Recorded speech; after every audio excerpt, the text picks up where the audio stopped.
c'est vraiment important, je crois, dans la vie de suivre son gut feeling. Puis ça, c'est dur à faire parce que à travers la vie, on a vécu différentes situations, différentes épreuves. On a des archives mentales qui teintent un peu notre réalité, puis qui nous empêchent de vraiment prendre la décision avec comment on se sent. Puis quand tu réussis à vraiment prendre une décision avec ton vrai gut feeling, sans que ça soit masqué de quoi que ce soit, ça fait toute la différence. Tu peux pas prendre la mauvaise décision. Puis depuis ce temps-là, j'en ai pris des mauvaises décisions. Mais à chaque fois, j'ai regardé la décision qui était prise, puis j'ai dit « Ah oui, c'est vrai, ça a été teinté par la peur du manque, ça a été teinté par telle affaire. » Fait que écoutez le gut feeling, vraiment important. Bienvenue au podcast Vision Dev, où les entrepreneurs, les innovateurs et les créateurs viennent partager avec nous non seulement leurs histoires, mais aussi leur mindset, leur stratégie et les outils qui ont contribué à leur grande réalisation. Bonjour à tous et bienvenue sur le podcast Vision Dev. Je m'appelle Léo Brunet. Je suis le copropriétaire de Vision Dev, notre entreprise en investissement immobilier privé à Montréal. Sur le chemin de bâtir notre portefeuille de rêve, j'invite des entrepreneurs à succès nous raconter leur parcours exceptionnel et surtout partager des astuces et des trucs venant de leur expertise respective sur comment est-ce que nous, en tant qu'entrepreneurs, ainsi que vous, en tant qu'audience, pouvons nous améliorer et croître. Aujourd'hui, sur le podcast, on reçoit Sébastien Gariepi, le propriétaire du groupe Inspire, propriétaire de plus de 1000 logements à Montréal ou dans le Grand Montréal, 9 bâtisses industrielles, un portefeuille qu'il a bâti en seulement quelques années grâce à son expérience en tant qu'ancien propriétaire d'une firme d'évaluation agréée qu'il a détenue pendant 10 ans et qui lui a permis de découvrir la valorisation de toutes sortes d'actifs immobiliers, que ce soit des centres de ski, à des écoles, à notre actif de prédilection, le multilogement. On est très choyés d'avoir eu sa présence sur le podcast aujourd'hui parce qu'il est pas mal occupé, mais il est venu nous raconter son parcours et surtout les leçons acquises et les trucs qu'il peut partager sur des domaines comme le partenariat, l'évaluation évidemment, la gestion d'une entreprise, la prise de décision, la gestion des priorités et plein d'autres sujets fascinants, comme dans sa vie personnelle, la gestion de son temps. C'est une conversation honnête, transparente, constructive. Vous ne voudrez pas rater cet excellent épisode avec nul autre que Sébastien Gariepi. Et maintenant, un petit mot de la part de nos chers commanditaires. Les gens viennent souvent me voir pour me demander par où est-ce que je commence si je veux me lancer dans l'investissement immobilier. Je vais toujours recommander le CIQ, le Club d'investisseurs immobiliers du Québec, parce que pour nous, c'est là que tout a commencé, puis c'est le club le plus établi au Québec. Puis on peut dire que ça a bien fonctionné pour nous. On a acheté pour plus de 20 millions de dollars en investissement immobilier, c'est une centaine de portes, on a bâti 2 fonds immobiliers. Bref, vous voyez l'image. Au club, on a appris plein de choses comme comment dénicher les meilleures opportunités, comment les analyser comme un pro en utilisant des chiffriers, comment structurer un deal avec des partenaires, comment travailler avec l'argent des autres quand on n'a pas nécessairement les mises de fonds requises quand on commence dans l'immobilier. Bref, tout ce qui est nécessaire dans un coffre à outils d'investisseurs immobiliers. Puis c'est pas tout, c'est également une communauté. Comme je disais, c'est super important de s'entourer des bonnes personnes. On le dit toujours, tu es la somme des 5 personnes avec qui tu passes le plus de temps. Mais le club, c'est ça. C'est une façon de s'entourer des personnes qui sont déjà rendues là où tu voudrais et poser tes questions. Pour vous, chers auditeurs, le club offre une promo. Vous avez simplement entré le code promo VisionDev sur leur site web quand vous voudrez acheter plusieurs de leurs produits comme leurs livres ou accéder au mensuel qui est un événement de réseautage à ne pas rater où on est toujours présent, leur formation, les voyages dans le sud, etc. Et on a déjà, nous, tout consommé ça, puis c'est de l'excellente qualité. Donc, encore une fois, utilisez le code promo VisionDev pour accéder au club d'investissement immobilier le plus établi au Québec. All right. Ben Sébastien, ça tourne. Merci d'être sur le podcast. Merci de t'être déplacé. Je suis vraiment honoré de t'avoir dans le studio aujourd'hui. Mais je suis particulièrement content aussi d'être là. Ça va être une belle discussion, je pense. Fait que tout à fait. Je trouve ça le fun de parler avec d'autres gens du domaine. Là, puis ça fait des discussions riches. Puis comme je te disais, ça fait un long moment qu'on a eu un investisseur immobilier sur le podcast. Malgré que c'est notre domaine, on essaie de sortir de l'immobilier pour en apprendre sur les autres industries. Mais c'est tout le temps le fun de recevoir quelqu'un de notre domaine sur le podcast puis de voir comment ça se fait chez toi, dans ton bureau. Tu as une belle grosse équipe, tu as une belle grosse opération chez Groupe Inspire. Et ça va être le fun de creuser là-dedans puis voir comment est-ce que toi, tu fais l'investissement immobilier. Puis c'est quoi tes conseils aussi. Merveilleux. Mais comme d'habitude, commençons par ton parcours. Moi, ça me fascine, les parcours d'entrepreneurs. C'était quoi les déclencheurs, les motivations initiales? C'était quoi ta vision quand tu as commencé? Donc, je sais que tu as acheté ton premier bloc, tu avais 18 ans, un duplex. Veux-tu nous parler de tes débuts puis comment c'est arrivé tout ça? Absolument. En fait, j'étais pas du tout destiné à faire de l'immobilier. J'ai étudié au cégep en maintenance industrielle, là, génie mécanique, en fait. Okay. Pour devenir ingénieur, j'ai toujours aimé les chiffres, la physique. Fait que je cherchais une façon de travailler dans ce domaine-là. Puis je trouvais que le génie mécanique était intéressant là, parce que je pouvais rentrer, exemple, dans une shop puis voir à optimiser les processus et tout ça. Fait que j'ai étudié là-dedans. Mais c'est en même temps que j'allais au cégep que je travaillais de soir dans une industrie pharmaceutique. Puis pendant ce temps-là, j'ai découvert un individu qui avait acheté un duplex avec un de ses amis à 18-19 ans. Okay. Puis j'avais pas vraiment d'éducation financière proprement dit. Puis j'ai toujours été très autodidacte. Donc, je me suis intéressé à ça. Je lui ai posé des questions, une tonne de questions à savoir comment c'est possible qu'il ait acheté un immeuble. Moi, dans ma tête, c'était juste impossible. Et puis, j'ai lu là-dessus, j'ai fait des recherches. Puis, 6 mois plus tard, on a acheté un duplex ensemble. C'est avec moi, tes amis? Avec cette personne-là que j'avais rencontrée. Puis là, j'ai vraiment pogné la piqûre, comme on dit. J'ai découvert vraiment un monde d'opportunités. Je me suis mis à continuer à lire sur l'immobilier. Qu'est-ce que tu as découvert? C'est quoi qui t'a fait triper au tout début? En fait, je trouvais que c'était une belle façon de placer de l'argent. Les retours étaient potentiellement vraiment plus intéressants que l'argent que j'avais placé, le peu d'argent que j'avais placé dans des CPG. Puis je voyais des opportunités de croissance, des opportunités qu'aujourd'hui, je définirais d'entrepreneurial. Je ne savais pas à ce moment-là pourquoi ça m'attirait. Aujourd'hui, je réalise que je suis un entrepreneur dans l'âme.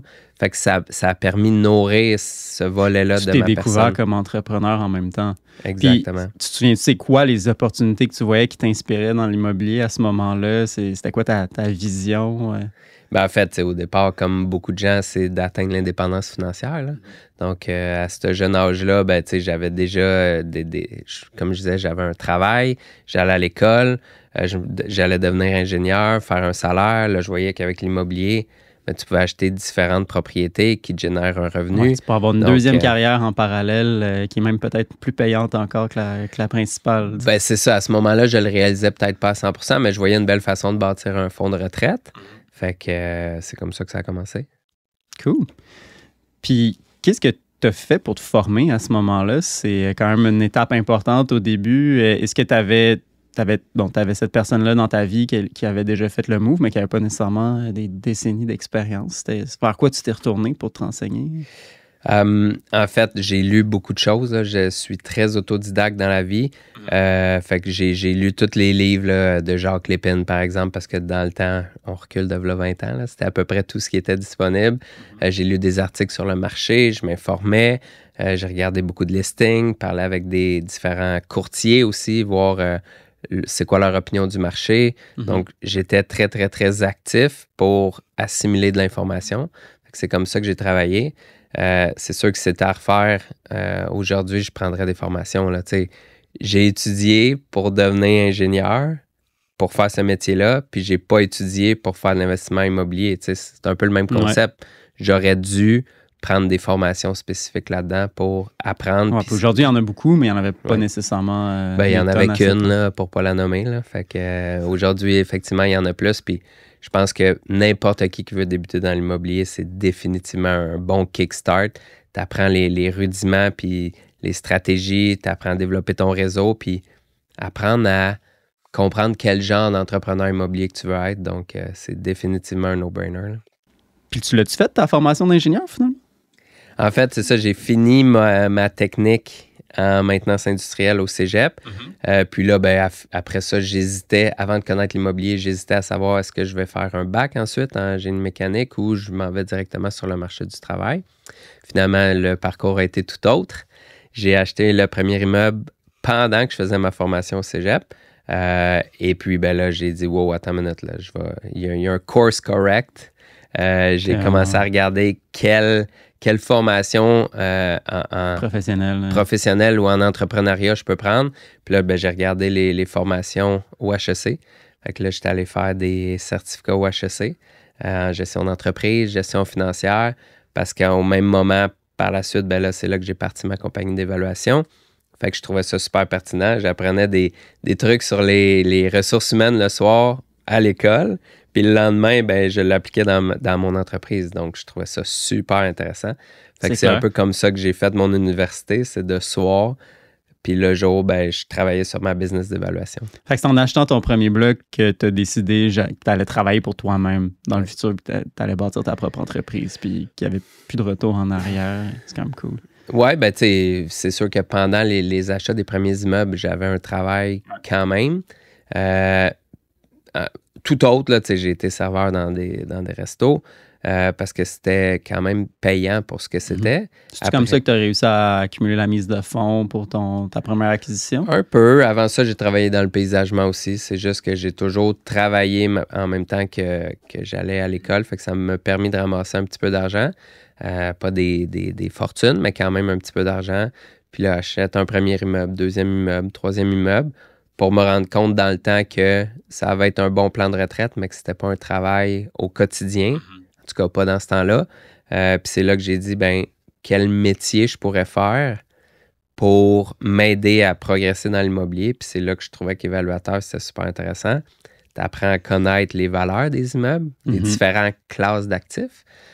Puis tu apprends à développer ton réseau parce que tes clients, c'est des développeurs, c'est des investisseurs, c'est des banques, des avocats. Fait que ça m'a permis de développer un super grand réseau. C'est une très bonne idée. Puis cette formation-là, c'est une formation universitaire? En fait, moi, j'ai fait le volet business. Fait que comme j'ai dit, j'ai étudié au HEC en business. Tandis que mon associé, lui, a fait sa formation pour évaluateur. Fait qu'on se complétait bien. Lui, il a fait le parcours. Oui, exact. Le même avec qui j'ai acheté le premier immeuble. Lui, il faisait son parcours d'évaluateur. Moi, j'avais le côté business. Fait qu'ensemble, on faisait une super belle équipe. Je faisais le business development. Je travaillais plus dans le côté gestion de la business. Puis lui, il était l'expert en évaluation immobilière. Puis, tu sais, on a commencé ça, on avait 21 ans, là, on était des enfants, là. Puis on convainquait des banques de travailler avec nous, qui travaillaient avec, désolé, là, mais tu sais, des Roger puis des Alain depuis 20-30 ans.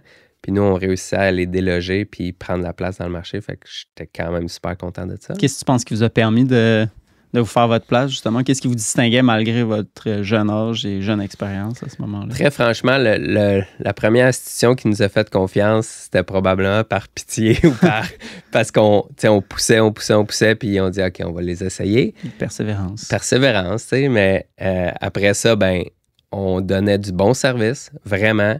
On était rapide, on faisait des suivis. Puis tu sais, l'évaluation dans le temps, puis aujourd'hui, ça a beaucoup changé.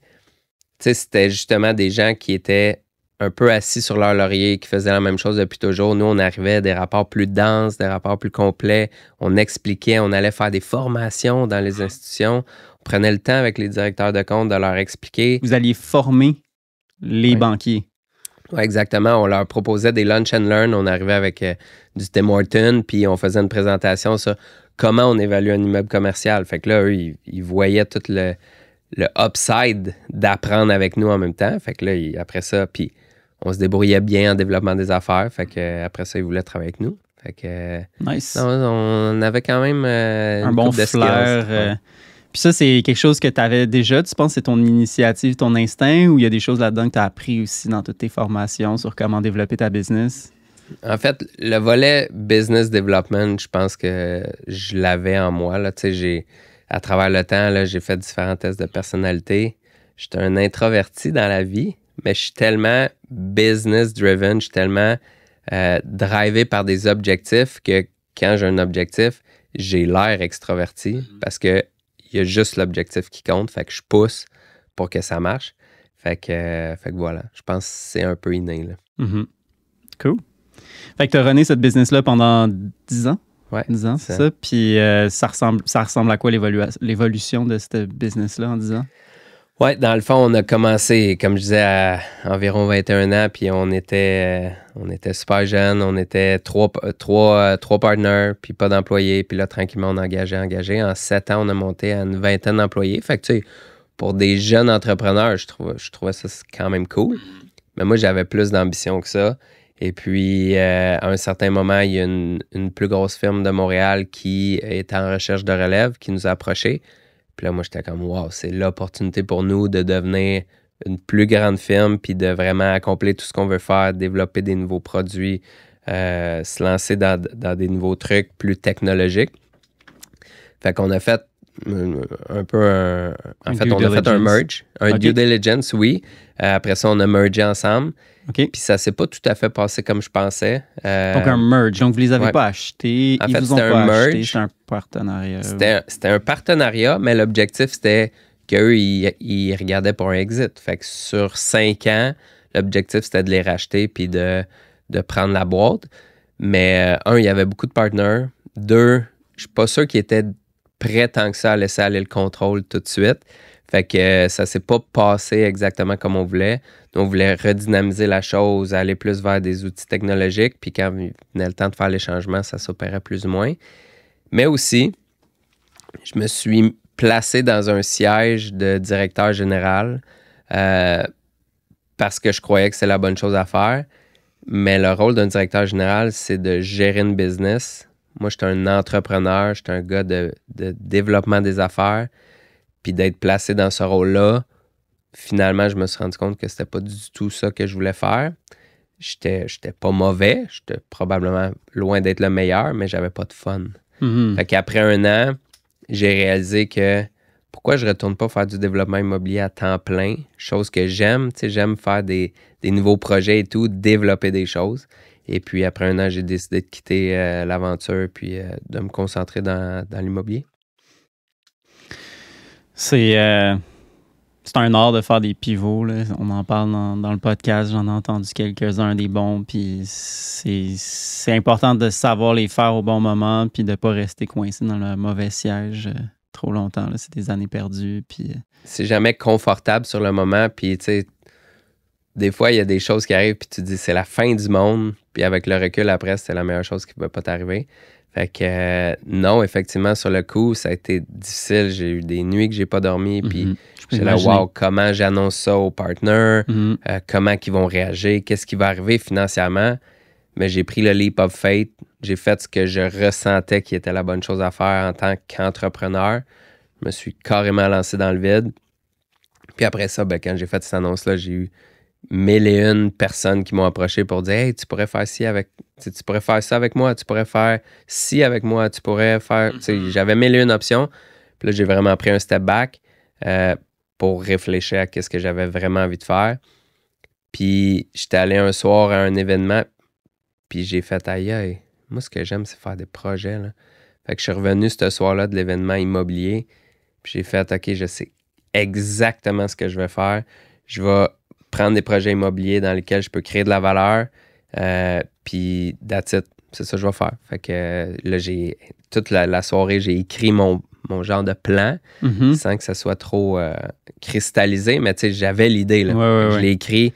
Puis là, le lendemain, j'étais craqué. Puis ça a été le nouveau départ. Très nice. Ouais. J'adore l'histoire. Puis tu vas nous la raconter. Mais avant qu'on passe à ton prochain chapitre, je serais curieux de voir s'il n'y a pas des leçons que tu as tirées de ce move stratégique-là que vous avez fait avec ta compagnie d'évaluation. Y a-t-il quelque chose qui est ressorti de tout ça que tu utilises aujourd'hui encore? Une tonne de leçons. C'est vraiment important, je crois, dans la vie de suivre son gut feeling. Puis ça, c'est dur à faire parce que à travers la vie, on a vécu différentes situations, différentes épreuves. On a des archives mentales qui teintent un peu notre réalité puis qui nous empêchent de vraiment prendre la décision avec comment on se sent. Puis quand tu réussis à vraiment prendre une décision avec ton vrai gut feeling, sans que ça soit masqué de quoi que ce soit, ça fait toute la différence. Tu peux pas prendre la mauvaise décision. Puis depuis ce temps-là, j'en ai pris des mauvaises décisions. Mais à chaque fois, j'ai regardé la décision qui était prise, puis j'ai dit, ah oui, c'est vrai, ça a été teinté par la peur du manque, ça a été teinté par telle affaire. Fait que, écoutez le gut feeling, vraiment important. 2, les gens avec qui on travaille, très, très, très, très, très important. Si tu n'as pas des gens qui ont des valeurs similaires, qui ont des objectifs similaires, puis des fois, c'est dur à aller chercher parce qu'ils vont pas nécessairement te le dire. T'sais. Tout t'expose c'est quoi tes valeurs, tes objectifs. Oui, ça me convient. Mm-hmm. Mais quand vient le temps de le faire pour vrai, c'est-tu 100% vrai? Fait que ça prend une période là, d'apprendre à connaître les gens pour vrai. Là.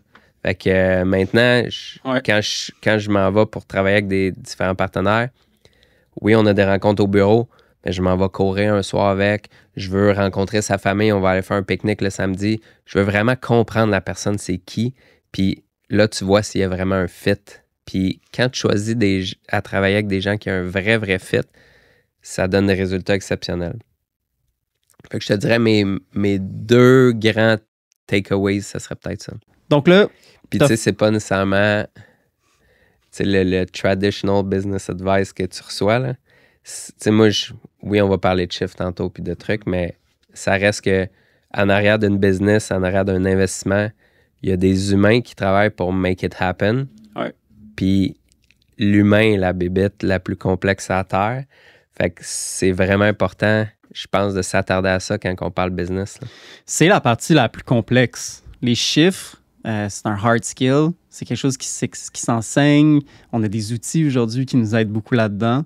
Mais tout ce qui est soft skills, ça demeure un aspect qui est complexe à naviguer. Puis ça vaut la peine, comme tu dis, de s'y attarder, de se former là-dedans pour mieux comprendre comment ça marche des humains. Cette bébite complexe-là. Parce qu'un partenariat, c'est un mariage. Puis je l'ai noté. Si on a du temps, j'aimerais ça qu'on y revienne parler de partenariat. T'en as eu plusieurs. Puis c'est tellement intéressant d'être capable de former des partenaires. Je pense que ça peut t'amener beaucoup plus loin, mais il faut bien le faire. 100%. Il faut bien le faire.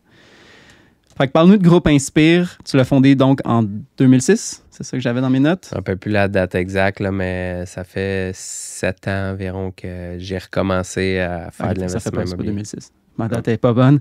Mais après 10 ans en évaluation, tu as démarré Groupe Inspire. Exact. Au début, étais-tu tout seul quand tu as parti ce projet-là? Non, j'avais mon premier partenaire avec qui je travaillais, puis on a fait un méchant bon bout ensemble, beaucoup de projets. Quand j'ai quitté l'évaluation, j'étais un peu échaudé de gérer des gens parce que, comme je te disais, à la fin, je gérais 65 personnes, puis je faisais carrément... Tu étais à 65 personnes. Oui, non, ça commençait à être une belle équipe. Ouais. Mais je ne suis pas un gestionnaire, comme je disais tantôt, je suis un entrepreneur. Mm-hmm. Fait que là, j'avais un peu ce besoin-là de pas avoir trop de responsabilités à gérer des gens. Donc, je me suis dit, je vais aller me trouver un partner qui, lui, ça va l'intéresser. L'autre affaire, optimiser des immeubles, ça implique souvent des travaux. Puis, je voulais pas gérer les travaux parce que c'est pas quelque chose que je maîtrise pas à 100%. Puis 2, j'avais pas d'intérêt. Moi, ce que j'aime, c'est trouver les opportunités puis leur donner la vision, garder les chiffres pour être sûr que ça marche et tout. Fait que c'est plus le avant. Fait que je me cherchais un partner pour me compléter, chose que j'ai trouvée, puis c'est comme ça que ça a parti. Et ça s'appelait-tu Groupe Inspire au début? Inspire Immobilier. Inspire Immobilier. Puis après ça, Groupe Inspire est né un peu plus tard. Fait pourquoi au début, Inspire? Ben, parce que j'avais vraiment, dès le début, envie de faire les choses différemment. J'avais envie d'écouter, comme je te disais, mon cœur, mettre vraiment ça de l'avant dans mes projets. Fait que ça, c'est la thèse initiale. C'était, je veux pas juste faire des profits, je veux créer des espaces, des communautés intéressantes pour les occupants aussi. Fait que je trouvais qu'Inspire, ça rimait avec ça. Ben, je tiens à te féliciter parce que cette vision-là se reflète vraiment beaucoup dans tous les projets que j'ai vus que tu as faits et dans ta façon de présenter ta marque. Donc, même aujourd'hui, c'est encore ça qu'on voit. Donc, c'est cool que cette vision-là se soit bien réalisée et que ça se soit passé comme tu le voulais, que tu sois resté fidèle à ce projet initial-là. Très cool. Donc, parle-nous un peu de la construction de cette entreprise-là. C'était quoi les premiers projets, puis où est-ce que c'est rendu aujourd'hui? Ouais, premier immeuble, un 6 logements sur le plateau qui était en fait pas vraiment un 6 logements. Là. C'était un 6 logements qui avait été converti en genre, pas plateau de tournage, là, mais des locaux, des studios d'enregistrement. OK. Fait que c'était un immeuble qui était quasiment 100% vacant. Fait qu'on l'a acheté, on l'a rénové. C'était des travaux majeurs là, parce que c'était plus des logements. Ouais, ça, plus de cuisine, plus de salle de bain. Non, dans la majeure partie des logements, il n'y avait plus rien de tout ça. Fait que rénovation majeure, on l'a tout rénové, on a fait, puis c'était des grands appartements, là, des 3 et 4 chambres à coucher sur le plateau. Fait qu'on a tout rénové ça vraiment avec de la belle qualité et tout, loué ça, puis en dedans d'un an, on avait terminé, refinancé, sorti notre argent. Fait que même à cette époque-là, qui était, j'imagine, il y a 7 ans, très fort dans le condo, vous avez quand même choisi de Locatif. garder ça en locatif. Le but, c'était de créer un parc immobilier grandissant qui va servir éventuellement à soutenir nos lifestyles, Ouais. mais aussi être pour les futures générations. Fait que c'était un peu ça l'idée, tout en respectant de faire des projets, comme je disais, inspirants, dans lesquels on crée des communautés. Fait qu'un premier 6 logements, un deuxième 6 logements. On a commencé par des projets compliqués. Comme je t'ai dit, le premier, Réno Majeur. Deuxième, c'est un 6 logements dans Ville-Marie-Est qui avait un grand terrain à l'arrière. On a agrandi les logements. Fait que, on a créé encore une fois des grands 5,5. Fait que c'est un autre gros projet de rénovation majeure / agrandissement. Ça s'est bien passé, ces agrandissements-là, les demandes de permis, les chantiers, tout ça. Oui, non, ça se Les super bien délais. été. Les délais, oui, bien évidemment, il y a eu un petit peu de dépassement de coûts, mais en même temps, le marché il évoluait, on a loué un peu plus cher, fait que ça a super bien été. Après ça, on a tombé sur un 15 logements dans Ville-Marie également. Fait que tranquillement, quand les locataires partaient, on rénovait, puis on créait des beaux espaces, un autre 6 logements, puis là, maintenant, ça l'a déboulé, grossi, le Whoops l'industriel. Fait que ça l'a quand même très rapidement évolué. Puis aujourd'hui... Parle-nous de ton premier move dans l'industriel. On en parlait quand on est allé prendre un café, puis je trouvais ça cool à ce moment-là. Un autre leap of faith, où tu as suivi ton instinct à ce moment-là que tu me racontais. Donc, raconte-nous ce premier move-là, parce que c'est pas rien de changer de type d'actif quand ton expertise est dans un type d'actif. D'ailleurs, je t'ai pas demandé, mais en évaluation, étiez-vous que dans le résidentiel ou vous faisiez tout, l'industriel? On a évalué vraiment beaucoup de trucs Tu avais quand même des différents. bases solides en dehors du multilogement. Absolument. C'est pour ça que j'ai osé me lancer dans l'industriel. C'est que c'était pas complètement inconnu pour moi. On avait évalué beaucoup de bâtiments commerciaux, industriels. Puis, tu sais, on a évalué toutes sortes d'affaires, des écoles, des montagnes de ski, des clubs de golf. Tu sais, on a vraiment touché à beaucoup, beaucoup de choses à travers les 10 années. Pour l'industriel, oui, comment c'est arrivé, c'était drôle. Il y a un courtier qui m'appelle pour me dire qu'il y a un 4 logements qui serait intéressé à vendre. Puis j'étais rendu à une période où là, on commençait à regarder pour des plus gros immeubles. Fait qu'au lieu de dire « pas pour moi, merci, ciao », j'ai dit « Eric, merci pour l'opportunité, mais on cherche vraiment des plus gros projets que ça. » Fait que si tu vois ou tu entends quelque chose, laisse-moi savoir, mais 4 logements, ça va être rendu trop petit pour nous. Puis là, il m'a dit, justement, j'ai un immeuble industriel de 240 000 pieds carrés dans l'est de Montréal que je pense que je serais capable d'intéresser le vendeur à vendre. Et puis là, j'ai dit, parfait, envoie-moi les détails, puis je vais regarder ça. Fait qu'il m'envoie ça, j'analyse les chiffres et tout. Puis là, j'étais là, mon Dieu, je pense que ça peut être intéressant. Mais c'était un projet de 13 millions. Fait que là, à ce moment-là... Dans le fond, c'est des espaces industriels, beaucoup de locataires, un gros locataire. C'était plusieurs locataires, quelques espaces vacants. Fait que, tu sais, il y avait quelque chose qui fonctionnait pas super bien dans l'immeuble. Fait que là, puis c'était un projet de 13 millions. Fait que là, à ce moment-là, j'étais pas capable de le faire seul. Fait que j'ai approché un de mes amis qui était plus avancé que moi puis qui avait fait un peu d'industriel. Et puis, j'ai demandé si ça tente qu'on le regarde ensemble. Puis là, on a travaillé le dossier. À travers les semaines qui ont passé, le dossier s'est encore embelli. On a trouvé des locataires et tout. Finalement, on l'a acheté. Puis ça a été vraiment une superbe opportunité. On a réussi à le remplir. à améliorer les conditions. Puis finalement, même pas un an plus tard, on a reçu une offre non sollicitée. Puis finalement, ça a été complexe, mais on a fini par vendre quand même pas mal plus cher qu'on avait payé. Combien plus cher? Le double? Oui, plus que le double. Plus que le double. Incroyable. Ouais, ça a bien été. Ça peut tellement être payant des bons coups en immobilier. C'est ça. Donc, tu n'as pas eu peur d'aller dans le plus gros que ce que tu faisais. Tu as changé de catégorie d'actifs. Donc, c'est quand même... C'est un gros move que vous avez fait, puis ça s'est bien passé. Merveilleux. Oui, puis tu sais, sur le premier, c'est sûr qu'on a été plus... On a fait plus attention. On a bien regardé, être sûr que c'était bien. Puis le marché était en progression. Fait que je me disais que le downside était très faible, potentiellement. Puis après ça, on a multiplié les transactions dans l'industriel. On a eu d'autres super belles transactions. Et puis, là, comme tu sais, c'est un peu plus complexe, l'industriel. Donc, on a quelques immeubles qu'on travaille encore dessus. Mais c'est ça, on diversifie. Dis-moi, qu'est-ce qui est plus compliqué en ce moment dans l'industriel? Tu sais, quand les taux se sont mis à augmenter il y a quelques années, ça a en quelque sorte créé une semi-récession. Mm-hmm. Puis, il y a beaucoup d'utilisateurs, des entreprises opérantes qui se sont mis sur les freins. Qui ont les projets d'expansion et tout, sont moins là. Fait que, il y a moins de locataires sur le marché qui cherchent. Il y a eu beaucoup de nouvelles constructions aussi. Il y a des gros joueurs qui ont construit des gros morceaux. Fait que autant les taux d'inoccupation avaient drastiquement baissé que là, ils ont drastiquement réaugmenté. Fait que c'est beaucoup plus complexe de trouver les locataires. L'offre a beaucoup augmenté là, dans les dernières années, je peux imaginer, parce que les prix au pied carré ont explosé. Toi, tu as profité, j'imagine, de cette vague-là. Exact. J'ai pas à me plaindre. C'est juste que... Puis là, ça a amené beaucoup de construction. Puis... Exact. Puis c'est ça qui est le fun du commercial industriel. Tu peux faire des très beaux upsides, mais il peut avoir des bons downsides aussi. Fait que c'est définitivement un placement plus risqué. Un peu plus volatile que le logement.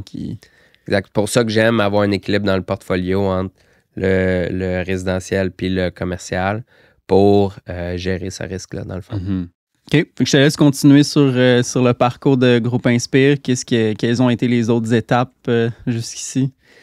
Là, c'est ça. Aventure dans l'industriel, plusieurs acquisitions industrielles en même temps. On a continué la croissance dans le multilogement. Puis là, ça a juste explosé. Un moment donné, l'action amène l'action. Fait qu'en étant très actif sur le marché, en martelant à tous les courtiers, les consultants puis les gens qu'on rencontre qu'on cherche des plus grosses transactions, là, des plus grosses transactions arrivent. Puis là, un moment donné, on a un choix à faire. Est-ce qu'on met le pied sur le frein puis on joue avec ce qu'on a, ou bien on décide de continuer la croissance, mais ça prend des investisseurs parce que là, on n'est plus en mesure de continuer avec notre propre capital. Mm-hmm. Fait qu'il y a 3 ans environ, on a décidé, non, on est passionné d'immobilier. Moi, j'aime ça, je veux continuer. Parfait, on va trouver des investisseurs, puis on va continuer à faire des nouveaux projets. Fait que un peu un pivot sur la manière de travailler parce que... Vous ouvrir à du capital externe. C'est ça. Puis, tu sais, moi, quand je fais quelque chose, j'essaie de bien le faire. J'aime ça être bien structuré. C'est jamais parfait, bien évidemment, puis il y a des phases de transition. Mais tu sais, pour moi, c'est sûr que si on prend du capital externe, c'est important qu'on soit bien structuré, qu'on a du reporting, tout ça. Fait qu'à travers le temps, on a mis ça en place. Fait que c'est un petit peu ça. Fait que c'est sûr que ça change la business parce que moi, dans ma tête, quand c'est mon argent, c'est une chose, mais quand c'est l'argent des autres, il faut être encore plus prudent. Fait que c'est un petit peu ça. C'est clair.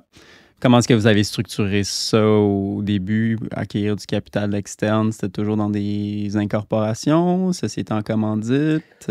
On a énormément appris, bien évidemment, en faisant ça. Les premiers quelques dossiers, c'était dans des Inc. Après ça, on a découvert le véhicule de la SEC. Fait que là, on a fait ailleurs, OK, ça peut être encore plus intéressant pour les investisseurs et pour nous. Fait qu'on a mis en place une coupe de SEC. Puis là, les encore plus récents partenariats qu'on a développés, on pense avoir trouvé les quelques joueurs que ça nous prend pour nous accompagner dans toute notre croissance. Fait qu'on est encore en train de revoir la structure juridique pour que ça fit avec nos objectifs puis les objectifs des investisseurs. Fait que c'est toujours évolutif. Puis ces investisseurs externes-là, ils venaient de où, en général? C'est-tu beaucoup de monde ou quelques joueurs, comme tu disais, clés? On n'a jamais joué avec beaucoup d'investisseurs par deal. Pour nous, c'était important d'avoir le nombre minimum d'investisseurs par projet. Fait que c'est bien évidemment, c'est des investisseurs accrédités, là. Puis c'est beaucoup par le bouche à oreille, des contacts qu'on a. Après ça, ces contacts-là amènent d'autres gens. Fait que c'est je veux pas dire friends and family, là, mais c'est contacts d'affaires qui amènent d'autres contacts d'affaires. Fait que ça s'est fait un peu comme ça. Il n'y a pas eu une tonne de démarchage de notre côté. C'est juste, on en a parlé aux gens autour de nous, puis ça a fini par arriver. C'est sûr que le track record aide. Je pense que plus ça fait longtemps que tu fais de l'immobilier puis que tu as des projets qui fonctionnent, ben les gens ont confiance puis peuvent te suivre par la suite. 100%. 100%. Cool. Puis là, maintenant, aujourd'hui, Groupe Inspire, ça ressemble à quoi vos opérations? C'est quoi votre équipe? C'est quoi les projets sur lesquels vous travaillez? Groupe Inspire, aujourd'hui, on est près d'une vingtaine, je te dirais, incluant des gens sur les propriétés, là. On a des gens qui travaillent dans les propriétés. Mm-hmm. Qu'est-ce que c'est? C'est environ 1000 unités résidentielles. C'est 8-9 propriétés industrielles d'envergure. C'est toujours des projets, le plus possible, dans lesquels on peut créer, comme je disais, des communautés. Des fois, c'est plus flagrant que d'autres. Tu sais, nous, les normes ESG, c'est super important pour nous. Fait qu'il y a des dossiers, des projets sur lesquels on vise l'abordabilité, par exemple, parce qu'on sait, il y a une crise du logement, mais il y a surtout une crise de l'abordabilité.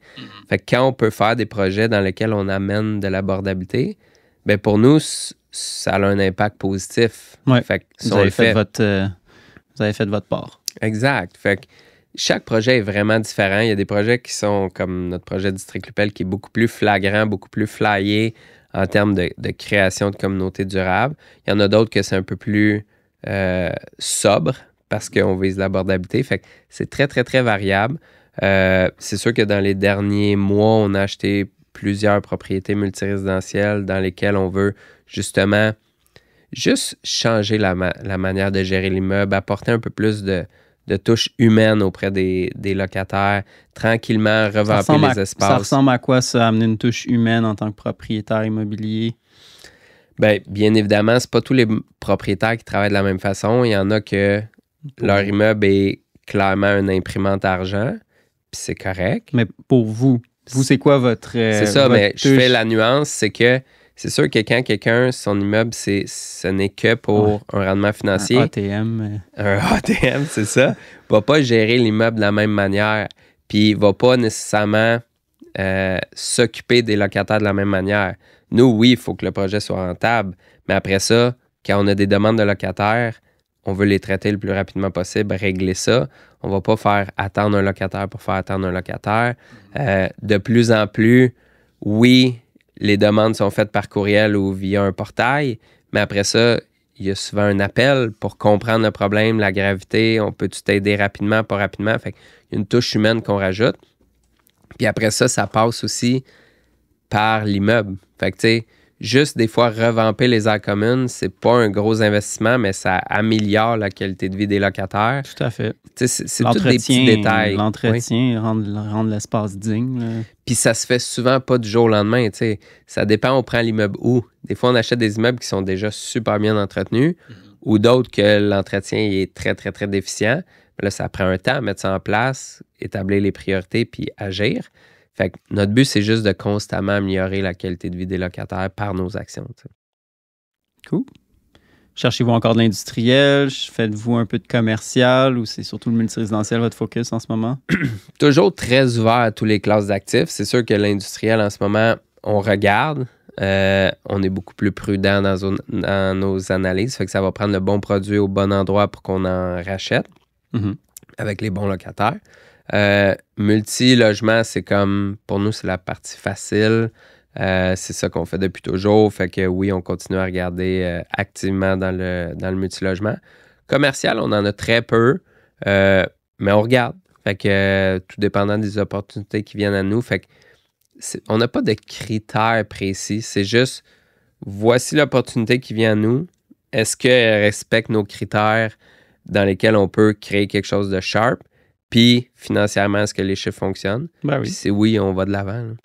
Ça part beaucoup des chiffres, c'est sûr. Chacun a ses chiffres, par contre. Sa façon de... Oui, exact. D'analyser un projet. Puis tu sais, tu vas souvent l'entendre, puis tu vas probablement le vivre. Il y a probablement des projets que tu as achetés que quelqu'un t'a dit « Tabarouette, c'était ben trop cher ». On s'en reparlera dans 5 ans. Mm-hmm. Tu vas avoir ajouté ta touche, tu vas avoir fait ce qu'il faut, l'immeuble va avoir pris de la valeur, puis finalement, ton rendement va être super bon. Fait que chacun voit les choses différemment, puis chacun crée de la valeur différemment dans ses immeubles. Fait que l'immobilier, là, on l'oublie, mais c'est un placement à long terme. Fait que tu sais, dans le fond, tu vas créer tes trucs à travers le temps, puis ça devrait bien aller. On le répète tout le temps, un deal, ça se trouve pas, ça se crée. 100%. Je dois cette expression-là à Mathieu, par contre. Il faut que je donne les crédits si je l'utilise sur le podcast. Je trouvais que c'était une bonne façon de présenter c'est quoi l'immobilier pour un investisseur actif. Tu sais. Je peux pas être plus d'accord. La journée qu'on fait une offre d'achat, c'est très, très, très, très rare qu'on dit « Aïe, aïe, celui-là, là, c'est vraiment un bon deal. » C'est souvent un peu trop cher. Puis là, pendant le due diligence, ben là, tu es capable de raffiner tes chiffres puis d'être capable de trouver « Ah, ben là, il y a de telle façon je peux créer de la valeur, il y a telle chose. » Négo avec le vendeur, des conditions plus favorables. Fait que le deal, il se crée à travers, 1, l'acquisition, puis 2, dans les premières années d'opération. Là. Tu réponds comme tu veux, mais on a eu Dominique Deveau de Business Fixer sur le podcast il y a quelques épisodes. Puis Dominique, c'est un consultant. Il disait, la première chose que je vais demander quand je débarque dans une entreprise, c'est quoi ton dashboard? Pourrais-tu, si tu es ouvert à le partager, ça serait quoi les 3 métriques les plus importantes pour toi quand tu regardes la performance de ton entreprise en ce moment? C'est une bonne question. On a un dashboard complet sur notre outil qui présente une tonne de métriques. Puis tantôt, quand on regardait la bibliothèque, j'ai vu le livre Traction. On fonctionne sur le système iOS aussi. Fait qu'à toutes les semaines, avec l'équipe de direction, on regarde nos indicateurs, l'ensemble des indicateurs, puis on voit quelles actions doivent être prises.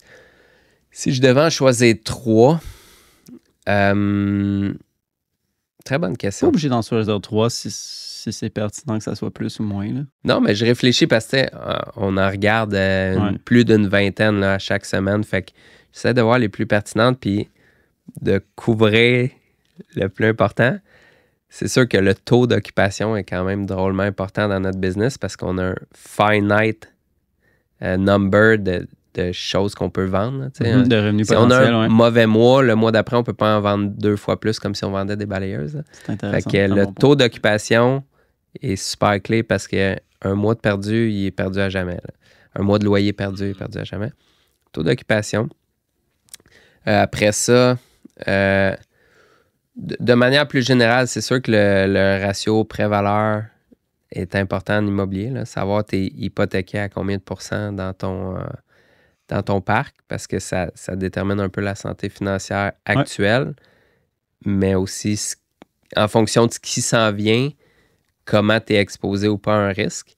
Puis tu sais, après ça, le NOI, là, le revenu net. Là. Fait que oui, c'est bien beau combien tu loues tes apparts, mais après ça, quelles sont tes dépenses, l'hypothèque, il reste combien à la fin. Là. Fait que c'est quand même important parce que c'est ça qui détermine le succès d'une business. Puis comme je disais, le top line, il est fini. Là. Tu ne peux pas l'exploser. Là. Il peut être plus bas. Il peut pas être plus haut. Il peut pas être plus haut. Fait que après ça, c'est comment tu contrôles bien tes dépenses pour voir c'est quoi la ligne du bas, à mon avis. Oui, des saines métriques. Je pense. Cool. Puis, parle-nous de... Aurais-tu un projet parmi tous ceux que Groupe Inspire a géré qui serait ton préféré? Qui serait un qui serait le plus représentatif de Groupe Inspire? Oui, il y en a plusieurs. C'est sûr que le projet à Trois-Rivières, District Lupel, est un des moments clés. Je l'aime beaucoup, ce projet-là, donc je le choisis. Parfait. Je le choisis pour toi. C'est ce projet-là qui m'a fait réaliser qu'on peut vraiment créer des communautés dans les immeubles puis que ça devient un peu notre devoir chez Groupe Inspire de faire ça. Parce que j'ai pris énormément de plaisir, puis il n'est pas fini encore le projet, là. C'est un énorme projet. Peux-tu rapidement nous expliquer c'est quoi, puis comment ça a commencé, puis où est-ce que c'est rendu aujourd'hui? C'est un immeuble qui est complètement champ à gauche, là, puis c'est pour ça que je te dis que des fois, je me laisse inspirer par les opportunités, puis j'ai pas de critères fixes. C'est un courtier qui m'a envoyé ça, un immeuble industriel à Trois-Rivières, sur le bord du fleuve.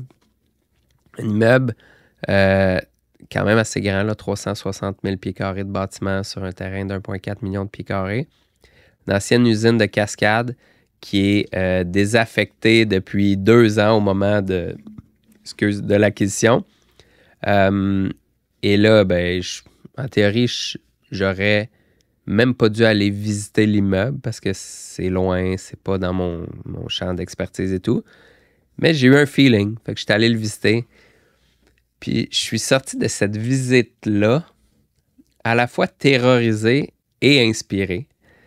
Parce que, l'immeuble, il y a un cachet incroyable. Tu sais, c'est un immeuble qui, en partie, date du début du siècle.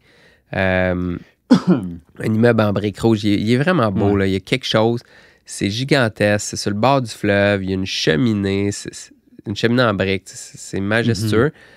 Mais à la fois, ça me terrorisait parce que c'est pas un immeuble simple, là. C'est pas un rectangle simple. Les équipements de Cascade étaient restés sur les lieux. Toute la machine à papier était là. C'était sombre. C'était épeurant un peu. Mais je ressentais qu'il y avait quelque chose. Puis ce que j'ai fait, c'est que j'étais allé rencontrer le développement économique de la ville pour, au lieu de suggérer un projet, leur demander, eux, qu'est-ce qu'ils pensent qu'on devrait faire avec ce site-là. Puis c'est eux qui m'ont mis sur la piste de l'agroalimentaire. Ils me disaient que localement, il y avait souvent des demandes pour des entreprises dans l'agroalimentaire, mais qu'il n'y avait aucune infrastructure sur leur territoire. Puis là, je me suis dit, OK, cool, mais je connais rien là-dedans. Puis là, ils m'ont présenté des experts du domaine. On a rapidement mis sur pied une idée de projet. On a fait des tests. Les locataires répondaient. On a fait une conférence de presse. On a lancé le projet. Puis ça a marché. Fait qu'on l'a juste fait. C'est un projet qui m'a demandé beaucoup, beaucoup d'investissement de temps, d'argent, bien évidemment. Mais c'est tellement satisfaisant de partir de rien puis de créer un écosystème pour ces entreprises-là qui viennent faire leur production sur place, qui échangent ensemble. C'est un lieu dynamique, il y a des espaces mutualisés. J'en parle puis j'ai des frissons. C'est vraiment un accomplissement dont je suis très fier. Un espace de coworking quasiment. Exact, mais dans l'agroalimentaire. Fait que, tu sais, on pourra en parler longtemps, qu'est-ce qui distingue l'espace. Mais c'est juste un projet vraiment inspirant qui m'a fait découvrir que c'est ça que j'ai envie de faire dans le futur. Fait que ça a été un gros eye-opening moment. Puis ben là, tous les prochains projets, on essaie qu'ils soient un peu plus dans cette lignée-là. On peut pas faire que des projets comme ça parce que, c'est super complexe. Comme je disais, c'est beaucoup de brain damage. Fait qu'on wrap d'autres genres de projets autour, mais toujours avec cet esprit-là de créer en quelque sorte des communautés. Fait que c'est sûr qu'il va en avoir d'autres de même. On va finir cela, puis on en fera d'autres après. Mais j'ai vraiment beaucoup de plaisir à faire des projets comme ça. Très beau projet, super inspirant, puis ça me donne des frissons moi aussi de voir que c'est possible de faire des choses comme ça dans l'immobilier parce que c'est juste une renaissance d'un immeuble emblématique, puis c'est très cool. Si je l'achetais pas, Cascade allait le démolir, là. Fait que, tu sais, moi je trouve ça fantastique, puis c'est super responsable de le faire, là, mais on réhabilite un bâtiment qui était destiné à être démoli, fait que c'est vraiment cool, là. Et ce que je remarque dans tout ça, puis on parle encore de la bibliothèque, mais je ne sais pas si dans la bibliothèque, mais Who Not House, c'est un livre juste même pas besoin de le lire, le titre explique le concept au complet. 100%. Mais tu as été chercher les who que ça prenait pour faire ce projet-là. Tu as fait confiance à d'autres mondes, tu as collaboré. C'est un vraiment bel exemple de projet de collaboration qui a bien fonctionné puis qui n'aurait pas pu exister sans cette collaboration-là. Puis 100%. je pense que c'est les plus beaux projets quand c'est une réussite qui implique plein de monde de différents domaines. Mais ça demande cette capacité-là à former des partenariats, à faire confiance, à travailler en équipe. Puis c'est un bon skill. C'est drôle que tu parles de Who Not How parce que les premières phrases qu'on a dit au début du podcast, j'ai failli le caler parce que t'as demandé comment j'ai fait pour apprendre. Puis j'ai failli dire Who Not How parce que la personne qui m'a un peu montré à faire de l'immobilier, que je te disais, bien qu'il était peu expérimenté, il l'était plus que moi. Puis j'ai gagné énormément de temps à me coller sur elle et apprendre. Fait que Who Not How, je suis définitivement un vendu de ça. Puis dans la façon que tu as approché le collectif, là, je ne sais plus le nom de l'organisme que tu as approché, mais avec l'idée de leur demander qu'est-ce qu'eux te suggéreraient de faire plutôt qu'arriver avec un projet, c'est dans la philosophie de 100%. remettre ça entre les mains de quelqu'un qui sait mieux que toi, puis d'être de cette ouverture-là, de la garder tout le temps. Ça débloque plein de problèmes. Puis... À chaque fois qu'on a une problématique dans l'entreprise, on essaye de débloquer ce mindset-là, puis de dire, OK, mais qui qu'on connaît qui aurait probablement la réponse? Pourquoi essayer de réinventer la roue? C'est sûr qu'il y a quelqu'un qui a déjà eu cette problématique-là. Fait qu'on va toujours essayer de creuser puis d'aller consulter les gens qui pourraient avoir passé par ce parcours-là. Très cool. Tu es impliqué aussi socialement, ou du moins tu donnes de ton temps, je pense, pour différents organismes. Peux-tu me parler un petit peu de ces organismes-là? Oui, j'ai longtemps été impliqué sur le conseil d'administration du Berlingot, qui est une fondation qui aide à l'alimentation des jeunes dans le besoin. Je ne suis plus sur le CA par manque de temps, puis étant donné que j'ai déménagé, c'est rendu loin un peu. C'est une fondation de Montréal, ça? De la Rive-Nord. La Rive-Nord. Puis je suis rendu sur la Rive-Sud. Fait que, puis là, avec les enfants et tout, maintenant, on fait des choix. Cependant, je suis toujours impliqué à chaque année dans le tournoi de golf, qui est l'événement emblématique de la fondation. Fait que je trouve ça important de m'impliquer encore comme je peux.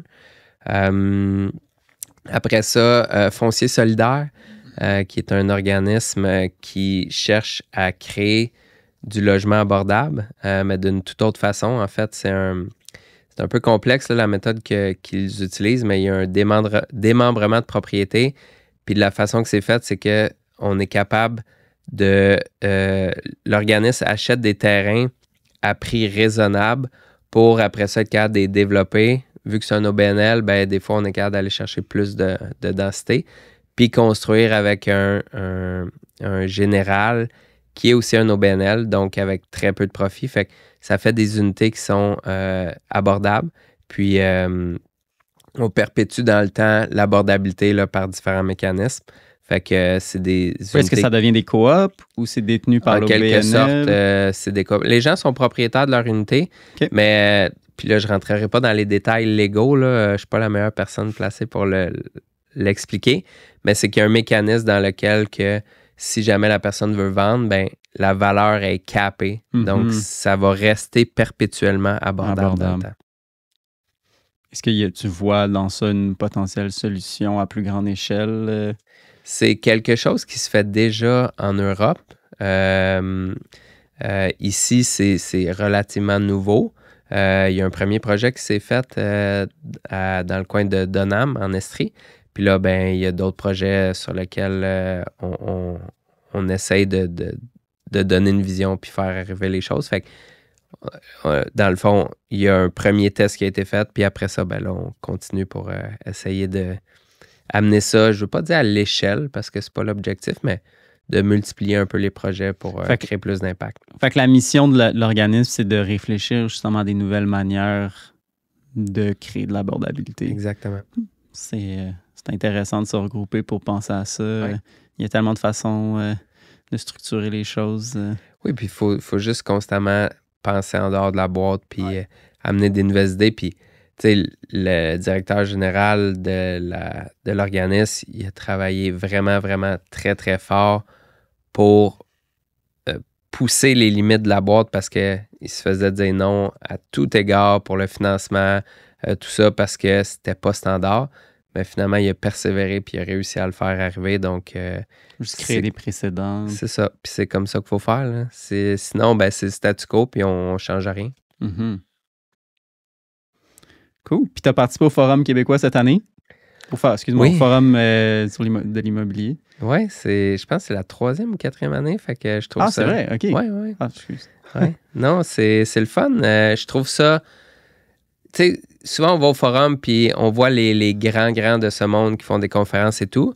Mais c'est le fun aussi d'avoir un peu la relève puis des gens qui ont d'autres perspectives qui peuvent amener d'autres genres d'idées. Fait que ça me fait toujours plaisir d'y aller puis de donner mon 2 cents parce que c'est pas vrai que tout le monde dans l'immobilier sont des institutionnels et tout. Fait que je trouve ça le fun d'avoir de la diversité. Puis j'ai poussé fort avec Michel pour justement qu'on développe ça un petit peu parce que ça vient chercher quand même un segment intéressant, je pense, de l'immobilier. Là.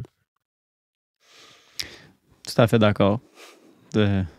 L'institutionnel a tellement une vision différente, des pratiques différentes. C'est bon d'avoir cette diversité-là. Oui, absolument. Bon, là, j'ai des conseils à te demander. Pour moi, mais pour tous ceux qui écoutent. Je suis sûr que tout le monde a plein de questions à te poser. Commençons avec le commencement. Quelqu'un qui commencerait dans l'immobilier aujourd'hui, ça fait quand même un bout de temps que toi, tu as démarré, mais aujourd'hui, tu donnerais quoi comme direction, type d'actif ou premier pas à faire pour quelqu'un qui veut se lancer dans l'immobilier? C'est une excellente question. Je me fais constamment demander cette question-là. Premièrement, soyez curieux. Commencez par lire des livres, regardez le marché, même si vous ne comprenez pas tout, juste vous exposer à la chose. Fait que la lecture, regardez sur Centris, regardez c'est qui les courtiers qui sont actifs, juste commencer à comprendre l'écosystème. Puis pour ceux qui sont autodidactes, je pense qu'avec ça, puis en passant du temps là-dessus, il y a moyen peut-être de partir puis d'essayer. Mais honnêtement, comparé à 20 ans, quand j'ai commencé, le marché est drôlement plus sophistiqué aujourd'hui, drôlement plus complexe. Tu sais, comme je disais tantôt, si vous êtes infirmier, infirmière, ben vous avez étudié pour faire ce métier-là. Ben aujourd'hui, vous voulez faire de l'immobilier, ben allez donc étudier. Il existe des super bonnes formations, puis ça va clairement vous donner les bons outils.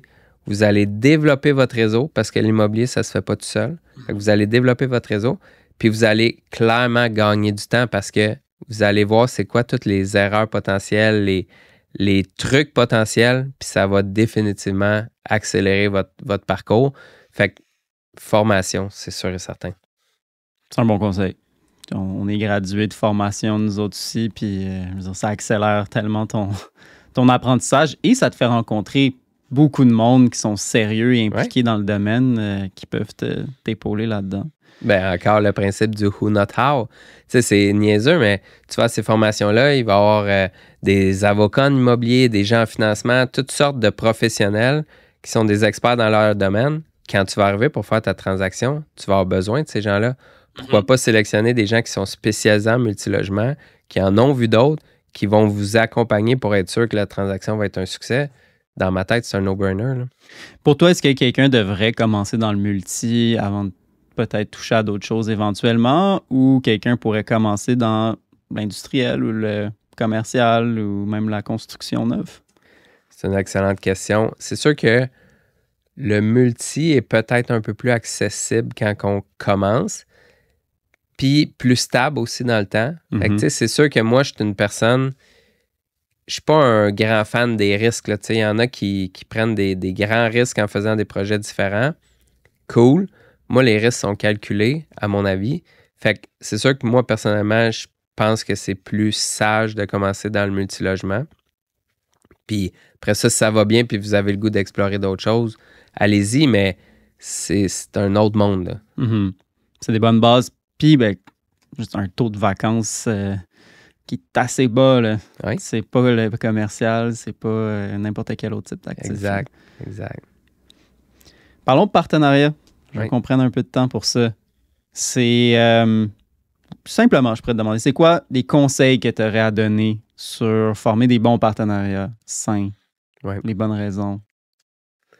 Ben, premièrement, c'est sûr que, comme je disais au début, je pense que c'est important de comprendre c'est quoi ses forces, c'est quoi que vous avez envie de faire, puis qu'est-ce qui manque dans l'équation pour réussir. Mhm. Fait que si vous êtes plus quelqu'un de chiffre, puis vous avez moins de force en construction, ben ça pourrait être pertinent de s'associer avec quelqu'un qui a ce volet-là si vous voulez faire de la construction ou des rénovations. Fait que c'est toujours de faire un constat de ses forces puis de ce qu'on veut faire pour complémenter. Ça, c'est étape 1. Puis étape 2, ben après ça, il faut vraiment s'assurer, comme je disais, qu'il y a un fit sur les valeurs puis les objectifs. Parce que il y a plein de bons projets out there dans le marché, mais si on n'a pas le même objectif, ça ne donnera pas le même résultat. Là. Fait qu'il faut vraiment s'assurer qu'on est bien aligné. Comment on fait ça s'en assurer? Tu le disais tantôt, souvent dans les conversations initiales, ça va sembler être aligné. Bon, oui, je te présente mes valeurs. Oui, définitivement, la transparence, c'est ma valeur aussi. Puis, tu sais, c'est un peu difficile à cerner au début. Comment tu le fais, toi? Mais c'est super important d'apprendre à connaître la personne pour vrai. Tu sais, souvent, on va aller vite parce que là, soit on a une première opportunité en avant de nous ou on veut, tu sais, check the box, OK, j'ai trouvé le partner, go, prochaine étape.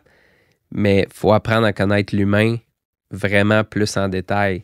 Moi, dans ma tête, c'est super pertinent de passer plus de temps avec cette personne-là dans différents spectres de la vie. Tu sais, va déjeuner un matin avec au resto. Après ça, va faire de quoi la fin de semaine avec sa famille. Va voir comment il interagit dans un 5 à 7. Mhm. Poser des questions tricky, voir comment il répond. Il faut vraiment aller plus en profondeur, prendre le temps de connaître la personne. Puis ça se fait pas en 5 minutes. Puis bien après, ben, qu'est-ce qui vient? C'est les contrats. Fait que c'est super important d'avoir des bonnes conventions d'actionnaires pour éviter que si ça se passe mal, d'être pris dans une impasse, puis d'avoir des mécanismes qui ont été négociés avec les deux parties. Fait que de prendre le temps de faire cet exercice-là aussi, ça l'aide à connaître cette personne-là.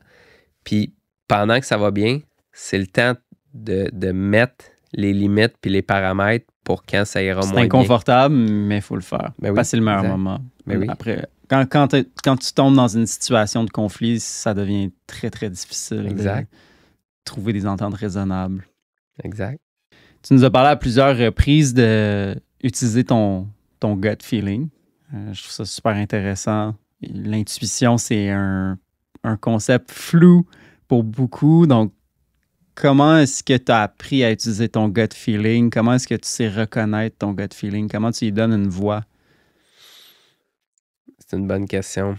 Tu sais, puis là, je sais pas si c'est juste moi qui est bien connecté là-dessus ou si je l'ai développé avec le temps. Je pense que c'est un mix des deux. Mais tu sais, je rentre dans une pièce pour parler avec quelqu'un, je le file ou je le file pas, là. Puis c'est quasiment instantané, là. C'est rare que je rentre dans une pièce puis je file pas la personne puis qu'à la fin de la conversation, je suis comme « Ah, ben oui, finalement, ça fit vraiment, là. » Fait que c'est une question de feeling, là. Fait que je sais pas. C'est juste là. Mhm. Puis est-ce qu'il y a des gens qui sont plus déconnectés de ça? Peut-être. Moi, je pense que c'est leur tête qui prend plus la place. Mhm.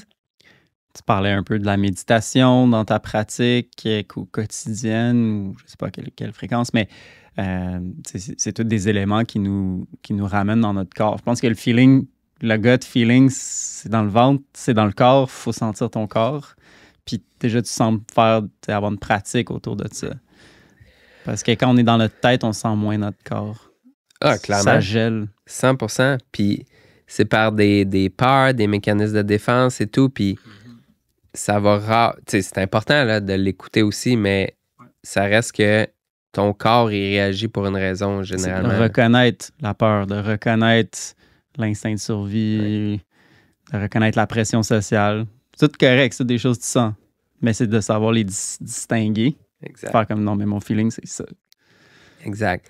Puis tu sais, des fois, ça vaut la peine de revisiter, là. Peut-être que première rencontre, c'était pas tout là, puis donne-toi une deuxième chance, retourne, voir. Puis si c'est encore là, ben là, pose-toi des questions, tu sais. Mhm. Mais c'est donc important. Puis, tu sais, prendre des décisions en affaires, ça fait partie de notre vie de tous les jours. Puis prendre des bonnes décisions, mais c'est pas tout le temps des choses que tu fais en connaissance de cause. Puis tu peux te faire croire que tu le fais en connaissance de cause, mais ça revient souvent à ton feeling. Ouais. Tu as les informations, puis c'est quoi ton feeling par rapport à tout ça? Puis ça se peut que ça soit à l'encontre des informations. Puis il faut y faire 100%. confiance. Puis je pense que ça s'apprend, là. Je pense qu'une couple de fois, tu prends des bonnes décisions que tu n'étais pas sûr, ou que les informations étaient peut-être contradictoires par rapport à ton feeling, mais tu as écouté ton feeling à la place, puis ça a donné ce que tu pensais que ça donnerait. Avec les années, on le Ouais, travaille. c'est ça. Ça doit se raffiner par les expériences passées. Fait que tu réalises, là, j'ai pas pris la bonne décision parce que j'ai pas écouté mon gut feeling puis j'ai écouté ma tête. Fait que, ouais, probablement. Mhm. Cool. Ça, c'est une conversation qu'on avait déjà eue dans le passé sur reconnaître les vagues.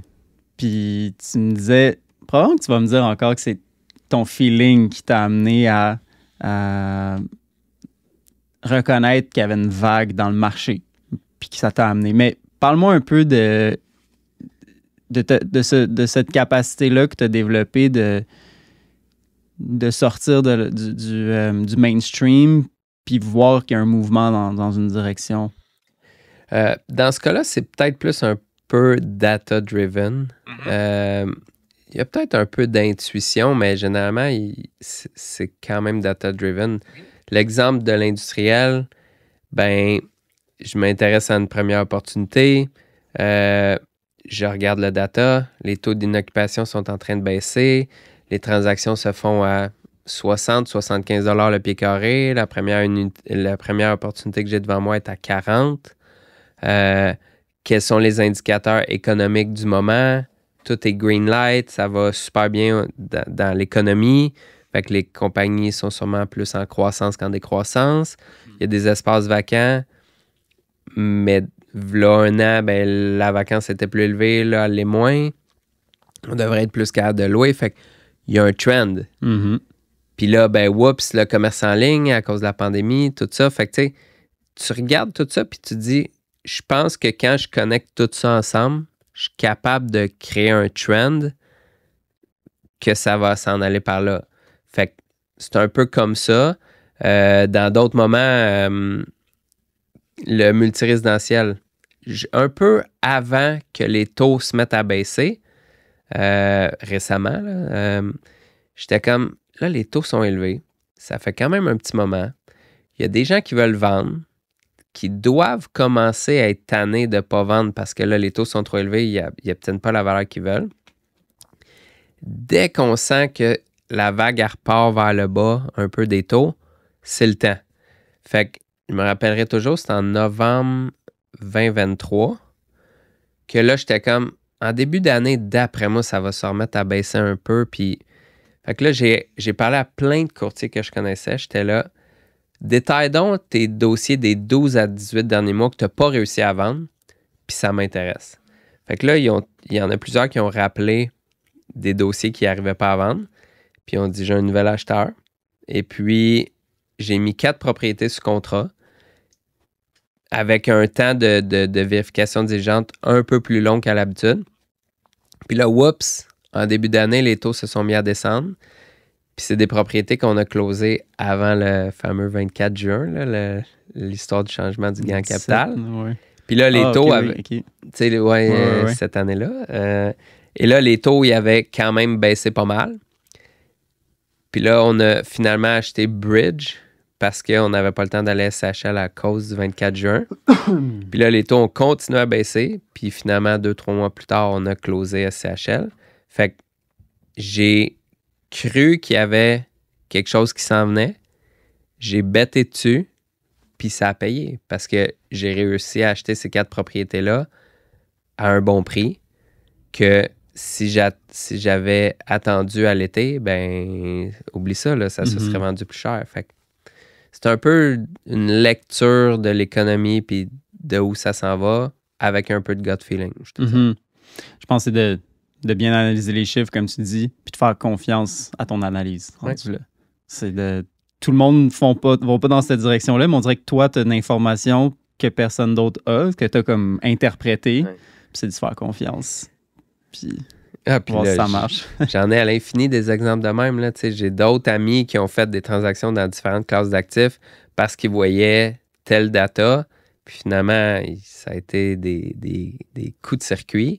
Fait que, chacun voit ce qu'il voit. Luc puis... Poirier, c'est un bon exemple de ce genre de lecture-là qui fait que personne d'autre voit ou personne d'autre a le guts de se faire confiance. Puis c'est des beaux coups de circuit qu'il fait. Puis par après, ça a toujours l'air que ça a été facile, mais ça ne l'est pas. Il faut prendre un peu du risque, puis il faut croire en son analyse. Puis comme on disait, on le crée le deal à travers le due diligence puis les premières années. Puis après, on a l'air bien intelligent, mais on a travaillé fort pour le faire arriver. Là. Puis sur le coup, je te garantis que c'est pas tout le monde qui l'aurait fait. Après, tout le monde... Ah oui, moi, je l'aurais fait aussi. Mais pendant... Le risque est tout, il est tout derrière. Là. C'est ça, exact. Quand tu sais que ça va marcher, c'est plus... Mais oui. Mais tu as beaucoup d'incertitudes, tu as beaucoup de... se faire confiance, puis... mais je serais curieux de voir comment est-ce que tout ton parcours en évaluation est venu influencer ta façon de gérer ta business en investissement immobilier. C'est quand même très important le parcours que j'ai fait en évaluation pour aujourd'hui l'investissement immobilier. Je m'explique. Beaucoup d'investisseurs immobiliers que je connais ont une expertise très précise dans une classe d'actifs. De mon côté, ayant touché à peu près toutes les classes d'actifs en évaluation, je suis capable de le faire aussi des liens entre les différentes classes d'actifs. Puis je pense sincèrement que ça m'aide pour analyser les opportunités, mais le potentiel des opportunités. Puis après ça, j'ai tellement évalué de propriétés que mes réflexes d'analyse sont hyper rapides. C'est pas rare que quelqu'un m'envoie une opportunité, puis je l'analyse relativement en détail. En fait, sommairement, mais précisément en 15-20 minutes. Quand il y a des gens qui vont l'underwriter pendant 2-3 heures. Fait que c'est sûr que ça me donne un edge parce que je suis beaucoup plus rapide. Fait que le courtier que je rappelle une demi-heure après, puis j'ai dit, OK, je l'ai analysé, voici tel enjeu où je peux offrir tant dans telle condition. Ils trouvent ça vraiment intéressant parce qu'ils me disent, non, mais il y a d'autres acheteurs, ils me reviennent dans 5 jours. Là. Mais 5 jours plus tard, moi, la propriété est déjà sous contrat. Là. Fait que c'est ça. Est-ce que c'est des outils que tu as créés qui te permettent de faire ça plus rapidement? As-tu un chiffrier homemade? As-tu un chiffrier pour chaque type d'actif? J'ai un chiffrier global qui s'adapte pour différentes classes d'actifs, qui est relativement sophistiqué, mais dans lequel je peux faire une analyse sommaire aussi. Fait que, tu sais, je fais toujours ma première analyse super sommaire avant de soumettre une offre d'achat. Puis après ça, quand on rentre en vérification diligente, là, je la fais de manière beaucoup plus détaillée. OK. Boule de cristal.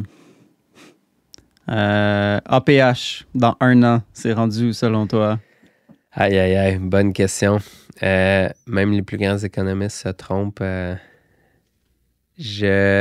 APH, en fait, là, ce qu'on voit, c'est que les primes SCHL ont changé. Drôle de timing. Après ça, je comprends que leur exposure dans le marché est énorme.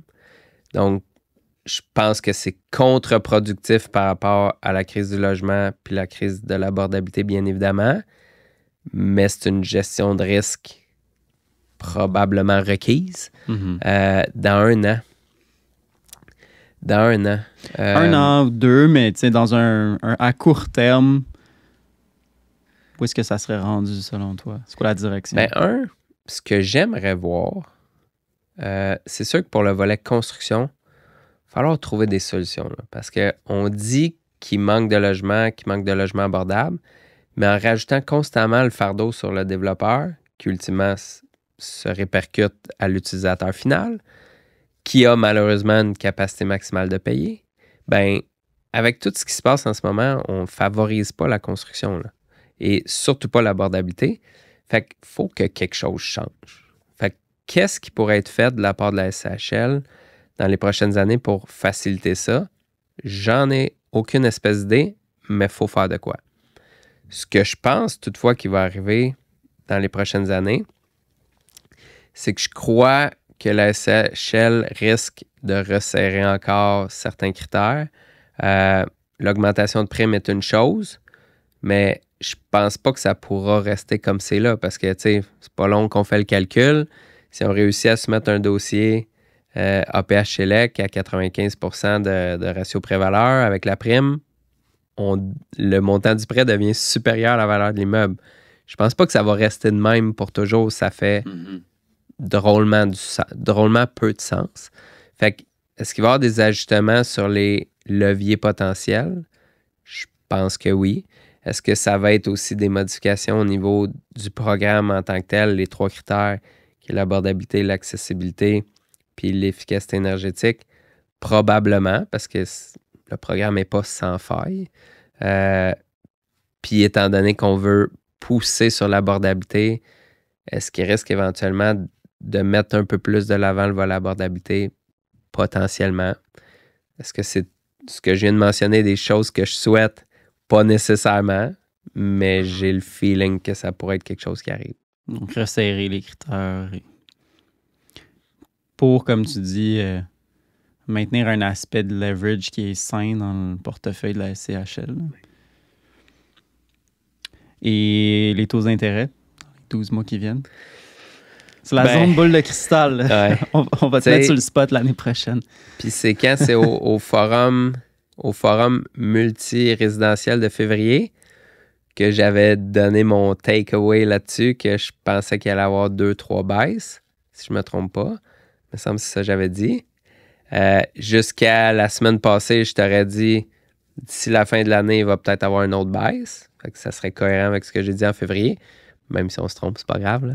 Personne n'a de boule de cristal. Là, il y a du data économique qui est sorti très, très, très récemment qui fait comme, oups, pas sûr la dernière baisse en 2025. Fait que tout change tellement vite.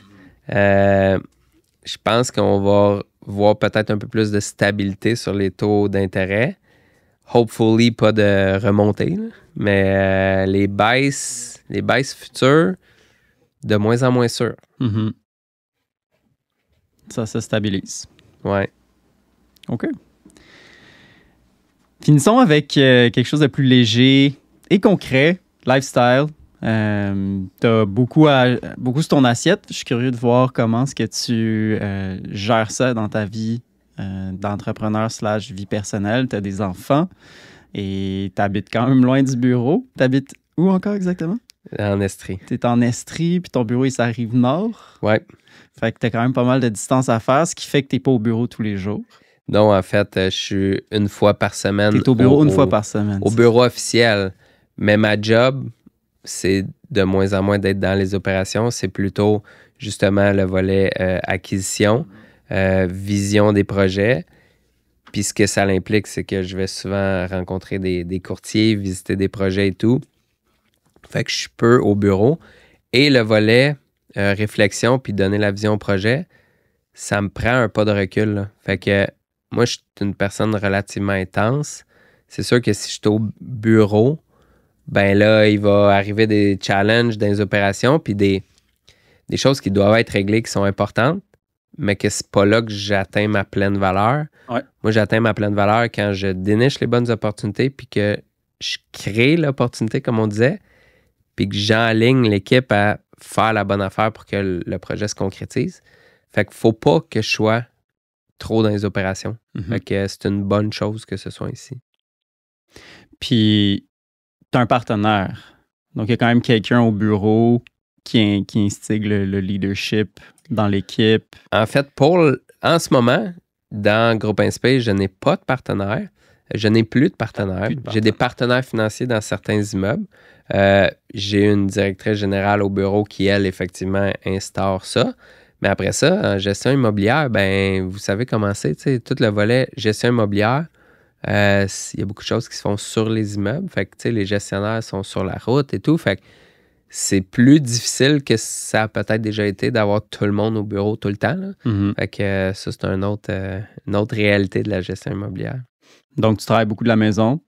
Non, pas du tout. J'ai sur la route. T'as un bureau? J'ai un bureau à Brossard. OK. Qui fait du sens parce que, comme je disais, je vais souvent à Montréal et tout, voir c'est comme ton point de départ pour toutes sortes de rencontres. Exact. Mais tu es beaucoup dans des rencontres, beaucoup sur le terrain. Ouais.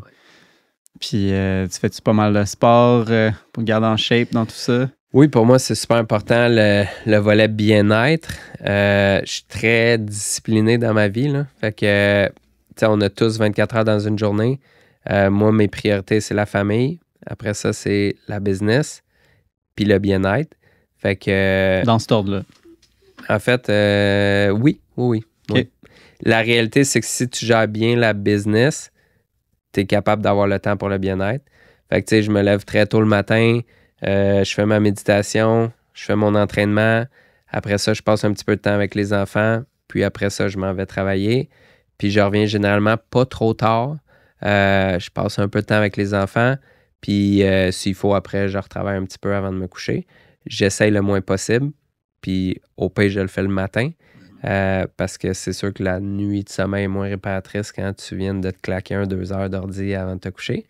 Puis c'est ça, le sport, la méditation, bien manger, bien dormir, c'est des aspects super importants pour moi pour être sûr d'être super performant quand je suis au travail, puis que ce soit des heures efficaces, parce que tu peux faire du présentéisme dans la vie, là, mais moi, quand je suis au travail, les heures sont généralement extrêmement efficaces. Là. Très cool comme entrevue, Seb. Je terminerai avec une question de Tim Ferriss que j'aime beaucoup, qui est la question du billboard. Si tu pouvais écrire quelque chose sur un billboard que tout le monde sur la planète verrait, un message que tu envoies à la mer comme ça, ce serait quoi? Oh! Une bonne question. J'ai l'idée globale, là, comment le formuler exactement. Je pense que c'est important, puis ça ne sera pas une réponse exacte à ta question, mais je pense que c'est important au quotidien de trouver une façon de faire du bien autour de soi. Tu sais, des fois, on est super dans notre tête, on est super occupé à des choses. Ça peut être aussi niaiseux que croiser quelqu'un dans la rue puis juste faire un sourire. Tu sais pas ce que ça peut y faire. Peut-être que ça peut faire sa journée. Prendre le temps d'aider quelqu'un pour une petite affaire. Juste, on est des humains. Notre spécificité la plus grande comparée aux autres espèces animales, c'est le fait qu'on ait une connexion humaine puis avec une intelligence. Pourquoi pas prendre plus soin de l'autre? Ça crée des relations authentiques, des relations tellement plus vraies, tellement plus, pas rafraîchissantes, mais enrichissantes. Mm-hmm. Juste prendre un petit peu de temps pour ça. Puis tu sais, c'est un reminder en même temps pour moi, là. Ça fait toute la différence. Si on pouvait résumer ça pour un billboard, ça serait pas prendre soin de l'autre, mais tu sais, juste do good out there, là. Mm-hmm. Un petit peu plus. Ouais, un petit peu plus à tous les jours, puis ça ferait toute la différence sur la Terre. C'est ça qu'on va écrire. Yes, sir.